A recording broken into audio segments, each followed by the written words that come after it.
সংবাদ সবাইকে স্বাগত জানাচ্ছি। আমি ফিরোজ তোহা। শুরুতেই সংবাদ শিরোনাম জানিয়ে দেব এই মুহূর্তে হাতে পাওয়া সর্বশেষ গুরুত্বপূর্ণ আপডেট বাংলার সংবাদ। শুরুতেই থাকছে ভারতীয় সশস্ত্র বাহিনীকে কেন বাংলাদেশের উপর নজর রাখতে বলেছেন মন্ত্রী রাজনাথ সিং।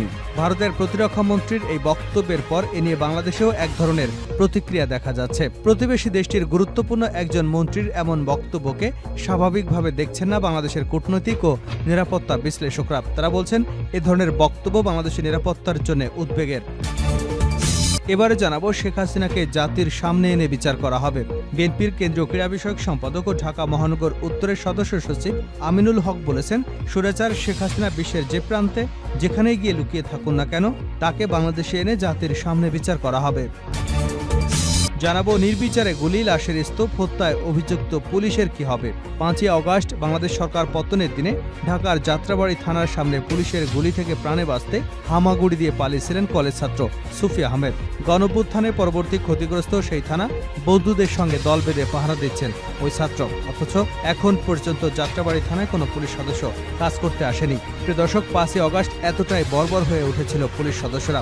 যাত্রাবাড়ি এলাকায় মুহুর্মুহু গুলি ছুড়ে অসংখ্য ছাত্র জনতা নির্বিচারে গুলি করে হত্যা করা হয়েছিল। জানিয়ে দেব স্বর্ণ চোরাচালান, জমি দখল ও অর্থ পাচারের অভিযোগ বসুন্ধরা গ্রুপের বিরুদ্ধে। পুলিশের অপরাধ তদন্ত বিভাগ জানিয়েছে, বসুন্ধরা সিন্ডিকেটের মাধ্যমে বিভিন্ন সময় দেশে একটি কৃত্রিম সংকট তৈরি করে প্রায় স্বর্ণের বাজার অস্থিতিশীল করে তোলার তথ্য পাওয়া গেছে। তাদের বিরুদ্ধে জমি দখল, অর্থ পাচারেরও অভিযোগ রয়েছে। এবার তাদের বিরুদ্ধে তদন্ত করবে সিআইডি। এদিকে চট্টগ্রাম শিপইয়ার্ডে বিস্ফোরণ, দগ্ধ 10 শ্রমিক। চট্টগ্রামের সীতাকুণ্ড উপজেলার এসএন শিপইয়ার্ডে বিস্ফোরণে অন্তত 10 জন শ্রমিক দগ্ধ হয়েছেন। শনিবার দুপুর 12টার দিকে শীতলপুর এলাকার এই ইয়ার্ডে এ দুর্ঘটনা ঘটে। এবং সর্বশেষ জানাবো আন্তর্জাতিক সংবাদ। গোলান ব্রিগেডের দপ্তরে হিজবুল্লাহর হামলা, তটস্থ ইসরায়েল। লেবাননের সশস্ত্র গোষ্ঠী হিজবুল্লাহ শনিবার ইসরায়েলি সেনাবাহিনীর গোলান ব্রিগেডের সদর দপ্তরে বেশ কিছু রকেট ও ক্ষেপণাস্ত্র হামলা চালিয়েছে। এদিন হিজবুল্লাহর এক বিবৃতিতে জানানো হয়েছে, তাদের যোদ্ধারা জাবাল নেরিয়া গোলান ঘাঁটিতে কাতিউষা রকেট ছুড়েছে। হামলাটি লেবাননের ফ্রাউন গ্রামে ইসরায়েলি বাহিনীর সাম্প্রতিক হামলা এবং আবাসিক ভবনগুলোতে চালানো নৃশংসতার প্রতিশোধ হিসেবে পরিচালিত হয়েছে। এতক্ষণ শিরোনাম শুনছিলেন, এবার বিস্তারিত। প্রিয় দর্শক, আপনি যদি এই চ্যানেলে নতুন হয়ে থাকেন, ভিডিওটি দেখতে দেখতে চ্যানেলটি সাবস্ক্রাইব করে আমাদের সঙ্গে থাকুন। আর এই ভিডিও সম্পর্কে আপনি আপনার মূল্যবান মতামতটি কমেন্ট বক্সে জানিয়ে দিন। আর হ্যাঁ প্রিয় দর্শক, জানিয়ে দিন ভিডিওটি কোথা থেকে দেখছেন। ভারতীয় সশস্ত্র বাহিনীকে কেন বাংলাদেশের উপর নজর রাখতে বলেছেন মন্ত্রী রাজনাথ সিং। সম্প্রতি ভারতের প্রতিরক্ষা মন্ত্রী রাজনাথ সিং দেশটির সামরিক বাহিনীর শীর্ষ স্থানীয় কমান্ডারদের বাংলাদেশের চলমান পরিস্থিতির দিকে নজর রাখতে বলেছেন। ভারতের প্রতিরক্ষা মন্ত্রীর এই বক্তব্যের পর এ নিয়ে বাংলাদেশেও এক ধরনের প্রতিক্রিয়া দেখা যাচ্ছে। ভারতের সংবাদ মাধ্যমের খবরে বলা হচ্ছে, ওই বক্তব্য বাংলাদেশের পরিস্থিতি পর্যবেক্ষণের পাশাপাশি মিস্টার সিং সশস্ত্র বাহিনীকে ভবিষ্যৎ যুদ্ধ মোকাবেলার জন্য তৈরি থাকতে বলেছেন। প্রতিবেশী দেশটির গুরুত্বপূর্ণ একজন মন্ত্রীর এমন বক্তব্যকে স্বাভাবিকভাবে নিচ্ছেন না বাংলাদেশের কূটনৈতিক ও নিরাপত্তা বিশ্লেষকরা। তারা বলছেন, এ ধরনের বক্তব্য বাংলাদেশের নিরাপত্তার জন্য উদ্বেগের। Bangladesh institute of peace and security স্টাডিজের সভাপতি ও নিরাপত্তা বিশ্লেষক অবসরপ্রাপ্ত major general ANM Muniruzzaman BBC বাংলাকে বলেন, মিস্টার সিং উচ্চ পর্যায়ের একটি সভা থেকে ঘোষণা দিয়েছেন, যে কারণে বাংলাদেশের এটি নিয়ে অবশ্যই উদ্বেগের কারণ রয়েছে। তবে ভারতের নিরাপত্তা বিশ্লেষকদের মত হচ্ছে, এ ধরনের নির্দেশনা খুবই সাধারণ একটি বিষয়। বাংলাদেশের এ নিয়ে চিন্তিত হবার খুব বেশি কারণ নেই। ভারতের south Asia institute for defence studies and analysis research fellow Shruti Patnaik BBC বাংলাকে বলেন, আমার মনে হয় মিস্টার সিং জেনেরিক টার্মে এ কথাটি বলেছেন। ভারত বাংলাদেশের সঙ্গে যুদ্ধ করবে এই সম্ভাবনা আমি কখনো দেখি না। আসুন জানি রাজনাথ সিং কি বলেছিলেন। ভারতের সংবাদ মাধ্যম টাইমস অফ ইন্ডিয়ার খবরে বলা হয়েছে, বৃহস্পতিবার ভারতের উত্তরপ্রদেশের লখনৌতে 3 বাহিনীর শীর্ষ কমান্ডারদের যৌথ সম্মেলনে দেশটির প্রতিরক্ষা মন্ত্রী রাজনাথ সিং বক্তব্য রাখেন। সেখানে মিস্টার সিং বলেছেন, ভারত শান্তিপ্রিয় দেশ। শান্তি রক্ষার জন্য ভারতের সশস্ত্র বাহিনীকে যুদ্ধের জন্য প্রস্তুত থাকতে হবে। এই বক্তব্য দিতে গিয়ে তিনি উদাহরণ হিসেবে টানেন রাশিয়া, ইউক্রেন, ইসরায়েল, হামাসের মধ্যে চলমান সংঘাতের কথা। কথা বলতে গিয়ে ভারতের প্রতিরক্ষা মন্ত্রী বলেন, বৈশ্বিক অস্থির পরিস্থিতিতেও নজিরবিহীনভাবে শান্তি বজায় রেখে চলেছে ভারত। তারপরও কিছু চ্যালেঞ্জ বাড়ছে, এ নিয়ে আমাদের সতর্ক থাকতে হবে। ভারতের টেলিগ্রাফ পত্রিকার খবর জানাচ্ছে, রাজনাথ সিং বলেছেন, আমাদের বর্তমান অবস্থার উপর গুরুত্ব দিতে হবে। আমাদের চারপাশে কি ঘটছে তার উপর নজর দিতে হবে এবং ভবিষ্যৎ চিন্তা করে তা করতে হবে। এজন্য আমাদের শক্তিশালী সুদৃঢ় নিরাপত্তা ঐক্য থাকতে হবে। আমাদের একটি অবর্ধ প্রতিশোধ শক্তি থাকতে হবে। টাইমস অব ইন্ডিয়া লিখেছে, প্রতিবেশী দেশগুলোর পাশাপাশি উত্তর পূর্ব সীমান্তের পরিস্থিতির উপরও নজর রাখতে বলেছেন রাজনাথ সিং। এই বক্তব্য সহজভাবে দেখার সুযোগ আছে বলে মনে করেন না বাংলাদেশের কূটনৈতিক ও নিরাপত্তা বিশ্লেষকরা। তারা বলছেন, এ ধরনের বক্তব্য বাংলাদেশের জন্য যথেষ্ট উদ্বেগ এবং দুশ্চিন্তার কারণ রয়েছে। নিরাপত্তা বিশ্লেষক মিস্টার মনিরুজ্জামান বলেন, ওই সভায় ভারতীয় সশস্ত্র বাহিনী সহ 3 বাহিনীর প্রধান, সিনিয়র কমান্ডার, প্রতিরক্ষা সচিব উপস্থিত ছিলেন। এত গুরুত্বপূর্ণ স্থান থেকে এ ধরনের উক্তিকে স্বাভাবিকভাবে দেখার কোনো সুযোগ নেই।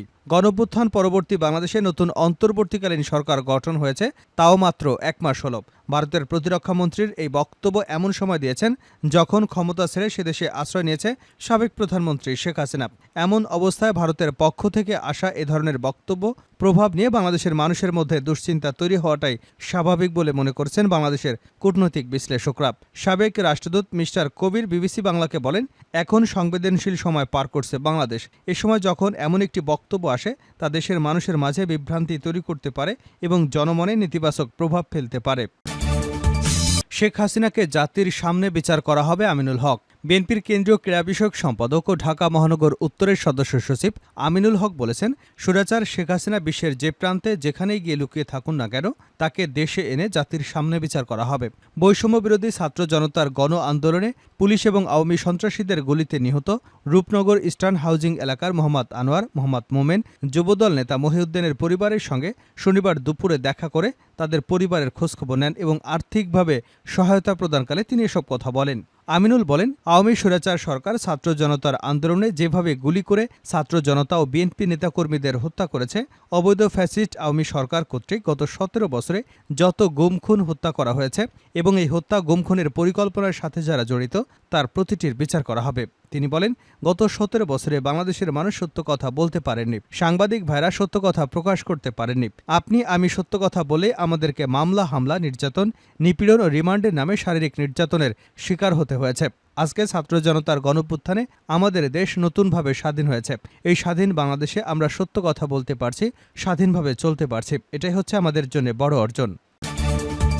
নির্বিচারে গুলি, লাশের স্তূপ, হত্যায় অভিযুক্ত পুলিশের কি হবে? 5ই অগাস্ট বাংলাদেশ সরকার পতনের দিন ঢাকার যাত্রাবাড়ী থানার সামনে পুলিশের গুলি থেকে প্রাণে বাঁচতে হামাগুড়ি দিয়ে পালিয়েছিলেন কলেজ ছাত্র সুফি আহমেদ। গণঅভ্যুত্থান পরবর্তী ক্ষতিগ্রস্ত সেই থানা বন্ধুদের সঙ্গে দল বেঁধে পাহারা দিচ্ছেন ওই ছাত্র। সামাজিক যোগাযোগ মাধ্যমে ভাইরাল একটি ভিডিও দেখিয়ে সুফি নিজেকে চিহ্নিত করে বলেন, সাদা টি শার্ট, কালো প্যান্ট পরা যে তরুণ হামাগুড়ি দিচ্ছে সেটি তিনি। পায়ে ছড়া গুলি লেগেছিল তার।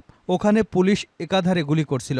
খুবই ভয়াবহ একটা অবস্থা ছিল। মারা যাওয়া অবস্থায় ছিলাম। অনেকেই ভেবেছে আমি মারা গেছি। আমার পাশে একজন মারা যায়। যাত্রাবাড়ী থানা এখনও কোনো পুলিশ নেই। 5ই অগাস্ট বিকেলে যাত্রাবাড়ী থানা জ্বালিয়ে দেয় বিক্ষুব্ধ ছাত্র জনতা। ওই দিন অন্তত 6 জন পুলিশ সদস্য নিহত হন। ছাত্র জনতার সহিংস হবার পর ঢাকার যাত্রাবাড়ীতেই সবচেয়ে বেশি আন্দোলনকারী এবং পুলিশ মারা যাবার তথ্য পাওয়া যায়। সুফি আহমেদ দাবি করে বলেন, পুলিশ না থাকায় এলাকায় চাঁদাবাজি, ছিনতাই বন্ধে তারা কাজ করছেন।